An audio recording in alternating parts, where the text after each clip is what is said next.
Halo, kembali lagi dengan Bunda Didi. Hari ini aku masak menu yang simple aja, favorit Yoda.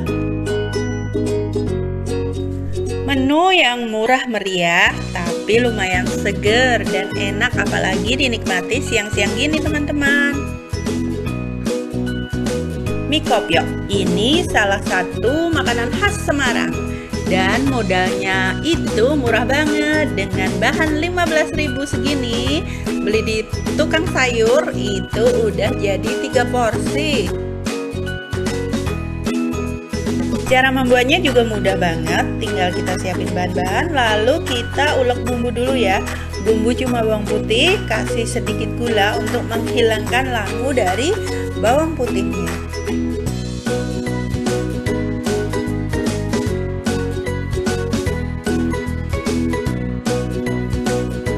Lalu rebus air 1 liter, masukkan bawang putih yang udah dihalusin tadi, kemudian rebus hingga mendidih.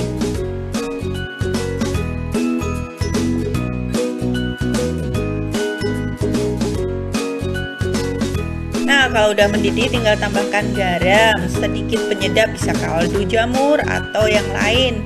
Kalau yang dijual-jual dikasih penyedap pastinya.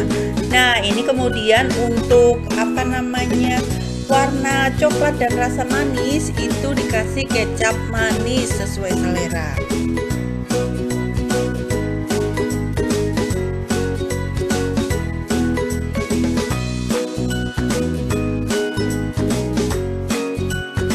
Nah, ini kuahnya udah siap, kita potong-potong tahu pongnya.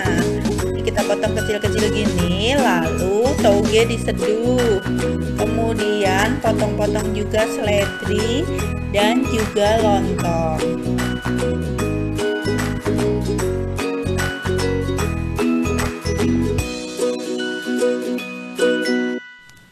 Lontong nih jangan banyak-banyak sih. Kalau Yoda biasa nggak pakai lontong, jadi aku cukup satu aja, cukup untuk berdua.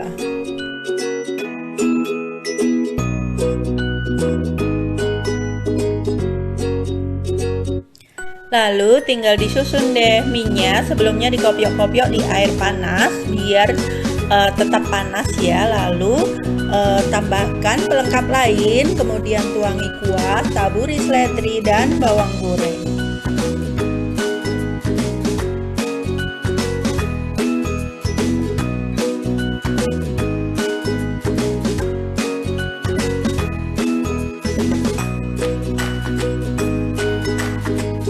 Jangan lupa tambahkan kerupuk karak, ini yang bikin khas mie kopyoknya.